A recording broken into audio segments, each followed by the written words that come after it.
Hi guys! For today's video, ipapakita ko sa inyo kung ano yung iniinom ko na gatas. At ito ay ang birch tree.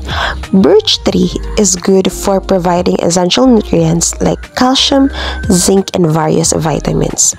And is marketed as a fortified and nutritious milk for both children and adults.